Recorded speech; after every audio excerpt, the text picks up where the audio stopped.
அனைவருக்கும் வணக்கம். இப்போ திமுகவினுடைய ராசா அவர் பேசின சில பதிவுகள் இப்போ இணையதளத்தில் வைரலாகிட்டு இருக்குது. வழக்கமாக யாராவது பேசுறது பதிவிட்டு அதை பதிவு பண்ணி போடுறது அல்லது ஸ்க்ரீன்ஷாட் போடுறது இதெல்லாம் திமுக காரனுக்கு பண்ணுற வேலை. ஆனால் இப்போ திமுக காரராக இருக்கிற ராஜா அவர்கள் பேசிய சில வாய்ஸ் எல்லாம் இன்னைக்கு வெளியே வந்திருக்கு. அதையெல்லாம் பார்க்கிற போது எவ்வளவு பெரிய பேராபத்திற்குள்ள தமிழ்நாடு சிக்கி கொண்டு இருக்கிறது என்பதை நம்மால் பார்க்க முடியுது. இந்த ராஜா மாதிரியான ஆட்கள், திமுகவே தமிழக அரசியல்ல ஒரு கலை தான். அந்த கலையிலேயே மிகப்பெரிய கொடூரமான நச்சுக்கலை ஒன்று இருக்குது அப்படின்னு சொன்னா அது இந்த ராஜா மாதிரியான ஆட்கள் தான்.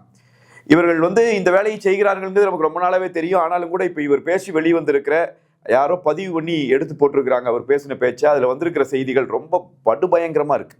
அதாவது ராஜா இதுல எதை பத்தி பேசுறாரு அப்படின்னு சொன்னா, அவருடைய வழக்கு இந்தியாவையே உலுக்கிய, இன்னும் சொல்ல போனால் உலகம் முழுவதும் அரசியல் செய்து கொண்டிருக்கிற அத்தனை அரசியலாளர்களையும் உலுக்கிய ஒரு வழக்கு தான் இந்த ராஜா சம்பந்தப்பட்ட வழக்கு.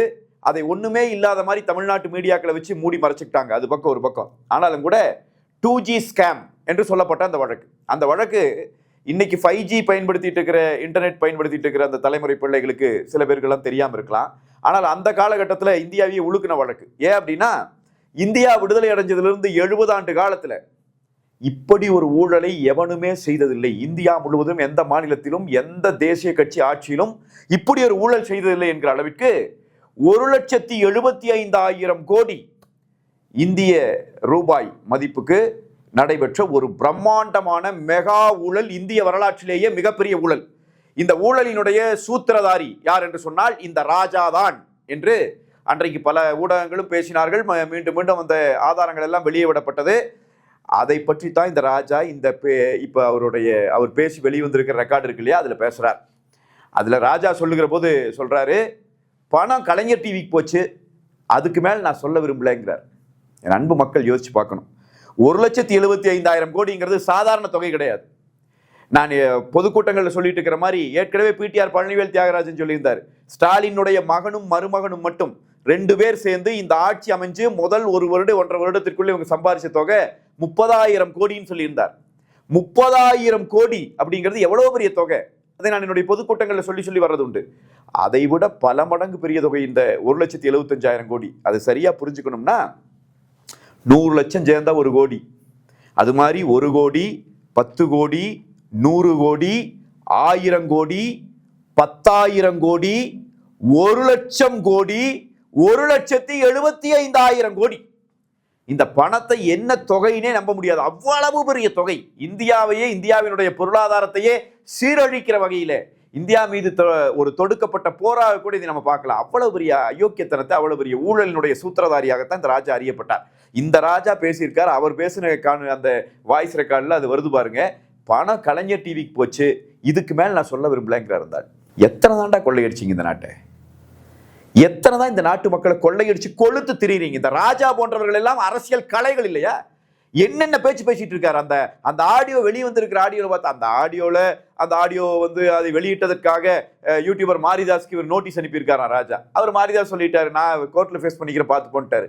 அது இப்ப பிரச்சனை இல்லை. ஆனா அந்த ஆடியோ வெளியே வந்திருக்கிற ஆடியோல இந்த ராஜா என்னென்னலாம் பேசியிருக்கார், எவ்வளவு மோசடியான விஷயங்களை பேசியிருக்கார்.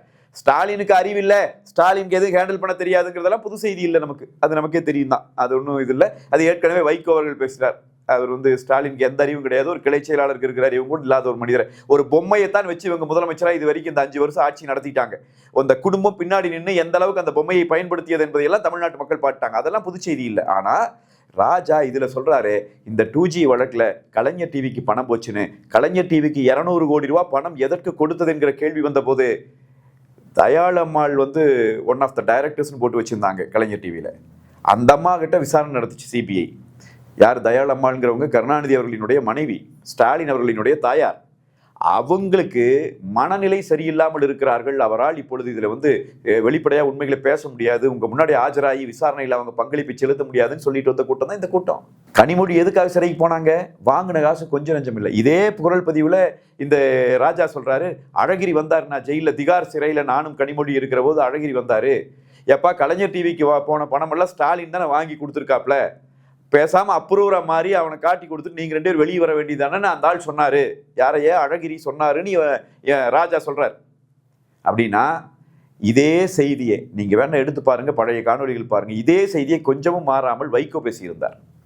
இந்த கனிமொழியும் ராஜாவும் உள்ள இருக்கிறதெல்லாம் வேற, ஆனால் உண்மையான பணம் 1,00,000 கோடி ரூபாய் ஸ்டாலினுக்கு போயிருக்கிறது, ஸ்டாலின் தான் இந்த ஊழலினுடைய மிக முக்கியமான ஆள் என்று சொல்லி வைகோ பேசியிருந்தார். என்னிடம் ஆதாரம் இருக்கிறது, ஆதாரத்தை வெளியிடுவேன் என்று பேசியிருந்தார்.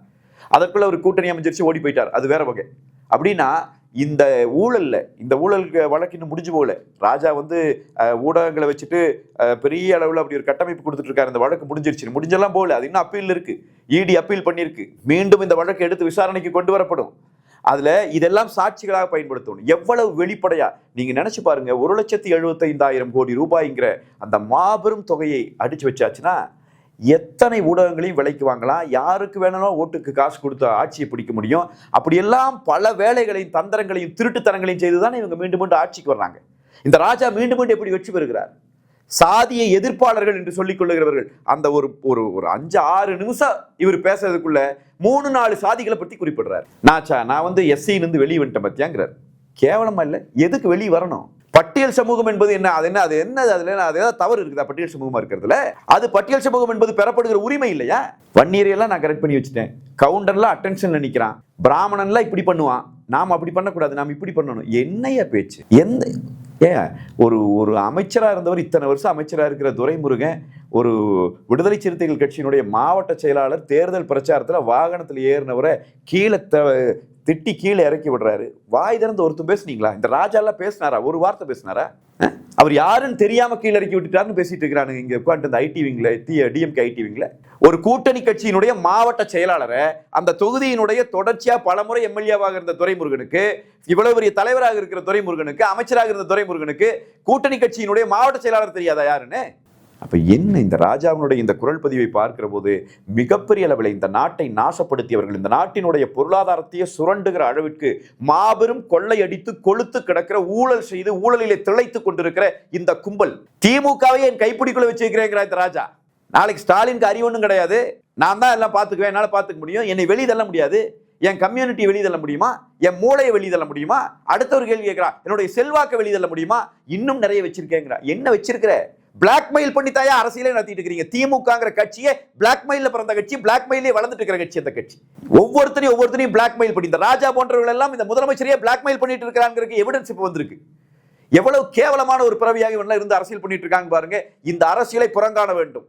இவங்களுக்கு இந்த ராஜா இன்னைக்கு இந்த நேரத்தில் வெளியிடப்பட்டிருக்கிற அந்த ராஜாவினுடைய குரல் பதிவு என்பது எவ்வளவு அருவருக்கத்தக்க அயோக்கியத்தனமான மோசடி அரசியலை கொஞ்சம் கூட அச்சம் இல்லாமல் இந்த திமுக காரங்களா செஞ்சிட்டு இருக்கிறாங்க வெளிப்படையான எடுத்துக்காட்டு. இதை மக்கள் மத்தியில் இதை நாம் கொண்டு போய் சேர்க்க வேண்டிய கடமை இருக்கிறது. நாம் இன்றைக்கு எடுத்து பேசுகிறோம். இந்த ராஜா இதன் அடிப்படையிலேயே கைது செய்யப்படணும். கலைஞர் டிவிக்கு பணம் போச்சுங்கிறது ராஜாவினுடைய ஒப்புதல் வாக்கு மூலமா இல்லையா?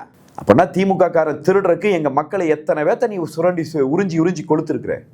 இதையெல்லாம் மறைக்கிறதுக்கு தனியா ஜாதி அரசியல் பேசுறீங்க, இதையெல்லாம் மறைக்கிறதுக்கு தனியா மத அரசியல் பேசுறீங்க. இந்த மதங்களுக்கெல்லாம் நாங்க தான் பாதுகாப்பு, இந்த ஜாதிக்கெல்லாம் நாங்க போராடுறோம். எங்கடா நீங்க பாரு, என்னடா டே, வயிறு வாயில எரியுதியா? இப்படிப்பட்ட ஒரு ஊழல் சாம்ராஜ்யத்தை கட்டியமைத்துக் கொண்டிருக்கிற இந்த ஸ்டாலினும், இந்த உதயநிதியும், இந்த கனிமொழியும், அது கூட இந்த ராஜாவும், இதுகெல்லாம் சேர்ந்து எவ்வளவு ஒரு கேடுகட்ட அரசியலை தமிழ்நாட்டிலே விதைக்கிறார்கள் என்பதை தமிழ்நாட்டு மக்கள் சிந்தித்து பார்க்க வேண்டும். இந்த திமுகவுக்கு கொடுக்கிற மரண அடி, எந்த ஜாதியா வேணா இருங்க, எந்த மதமா வேணாலும் இருங்க, நீங்க யாராக வேண்டுமானாலும் இருங்க, தமிழ்நாட்டிலே வாழ்ந்து கொண்டிருக்கிறவர்கள், இந்தியாவில் வாழ்ந்து கொண்டிருக்கிறவர்கள் தெரிந்து கொள்ளுங்கள், இவர்கள் தேச துரோகிகள், இவர்கள் தமிழ்நாட்டினுடைய எதிரிகள். ஸ்டாலினுடைய குடும்பம், கருணாநிதியினுடைய குடும்பம், இந்த ராஜா போன்றவர்கள் தமிழ்நாட்டிற்கே எதிரிகள், தேச விரோதிகள். இவனை கையில மறுபடியும் இந்த நாட்டை கொடுக்கிற வேலையை செய்துவிடக் கூடாது என்கிற கோரிக்கை தான் நான் மக்கள் மத்தியில் வைக்கிறேன். ராஜாவினுடைய அந்த பேச்சு, அவர் பேசியது யாரோ ரெக்கார்ட் பண்ணி போட்டிருக்க அந்த பேச்சு 2 பாகமா வெளியே வந்திருக்கு. தயவு கூர்ந்து அதை தேடி பாருங்கள், இணையதளங்கள் இருக்கு. இதே மாதிரி தானே கனிமொழி பேசிச்சு நீராராடியா கூட, அந்த டேப்ஸும் இருக்கும். நீராராடியாங்கிற ஒரு பொலிட்டிக்கல் புரோக்கர், ஒரு அரசியல் புரோக்கர் கூட கனிமொழி பேசிய ஆடியோ வந்துச்சு. உங்க குடும்பத்துக்கே அறம் சார்ந்த அரசியல் என்ன தெரியாது ஐயா? உங்க குடும்பமே தமிழ்நாட்டை இப்படி நாசம் பண்ணி கொள்ளையடிச்சு கொழுக்கிறதுக்கு வந்திருக்கிற ஒரு கேடுகட்ட குடும்பமா இது அப்படிங்கிற கேள்வி மக்கள் மத்தியில் இருக்குது. அது உண்மை என்பதை இவர் போன்ற அடிக்கடி வெளிவருகிற இந்த எவிடன்ஸ் எல்லாம் நமக்கு வெளிப்படுத்தி கொண்டிருக்கிறது. எனவே மக்கள் சிந்திக்க வேண்டும், சரியான முடிவெடுக்க வேண்டும். வணக்கம்.